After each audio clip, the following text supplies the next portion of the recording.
Hello Red Angus stakeholders. Welcome to the 2020 Virtual Red Angus Convention. I wish we could be together in fellowship in Harrisburg, Pennsylvania like we had planned, but unfortunately COVID-19 changed those plans for us. So I'll bring you my presidential message from Rogers Cattle Company in Roxboro, North Carolina.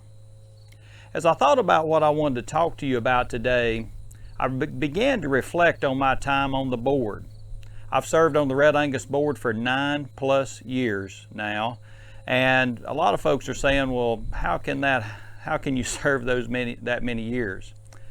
Well, actually you serve 1 year of an expired term of a previous board member, then you serve 2 3-year terms as a regular board member, and now I'm finishing up my 2nd term as Red Angus Association president. I feel very fortunate to have served this many years, and I guess COVID-19 has kind of put me into overtime just a little bit, and I'm going to continue to serve as president until we can have the next election. And I do want you to feel comfortable that the association, the board, and the staff is working to make sure we have good governance through this time of COVID-19, and we will have an election in the near future and make sure we get a new board seated. So 9 years on the board, I've seen a lot of changes come and go through that time period, and there's been a lot of things that have stayed constant through that time, and I would like to share some of both with you today. One thing that has not changed that would just kind of jump out at you immediately is the dedication that we have in our board members.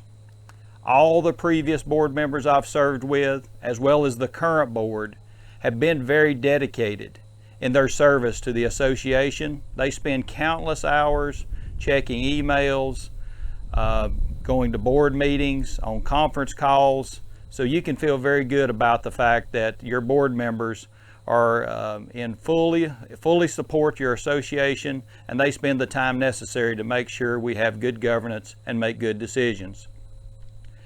Another thing that's not changed is the devotion of our staff. Sure, there's some new faces on our staff now, but from day one that I was on the board, I marveled at the quality of staff we had and the professionalism that they exhibit as they represent us to the industry. So hats off to our staff. They do a fantastic job. Another thing that's really impressive is the sound financial footing that we have as an association.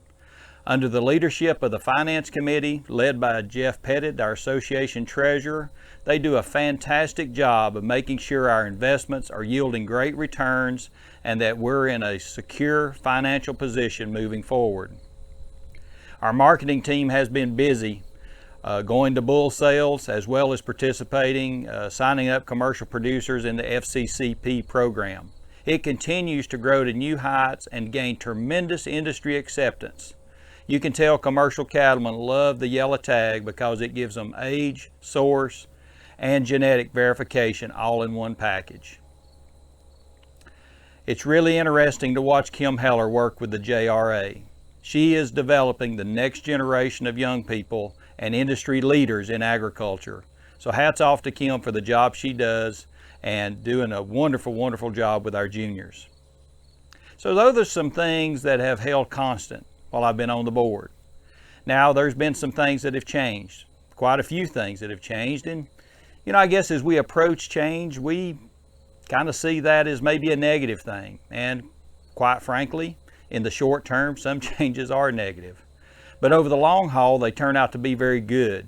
And we just have to, as an association, we have to embrace those changes and be flexible and learn how to best adjust as we go forward. Some of the changes I've already mentioned are in staff. Again, we've always had a good staff, but we do have some new faces there. But the quality of staff that we have in place today, I don't think has ever been higher. Our association headquarters obviously has changed locations. And that's been a great move, moving to Converse City, Colorado, because it's enabled us to source good people to represent our breed, and we're at one of the beef industry hubs nationally, so it's a very good focal point for us to conduct business.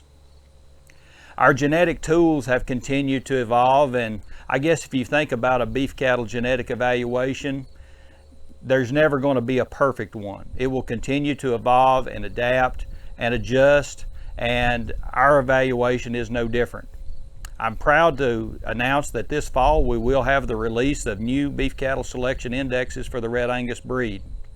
Ryan Bolt, as well as our tech committee and our breed improvement committee, have all been working together with Abacus Bio to make sure that we have the next generation of beef cattle selection indexes that we need to improve our cattle as we move forward. We've also rebranded the association with new logos and a new name for the Red Angus magazine. Again, our perception out in the industry is very important, and hats off to our promotions committee and our communication team as they have worked to make us look great out in the industry. Also, later in this convention, you're going to find out about our new strategic plan. This is a very bold and aggressive plan that I look forward to working with each of you on to make it a reality. I guess to sum it up, my board experience has been great.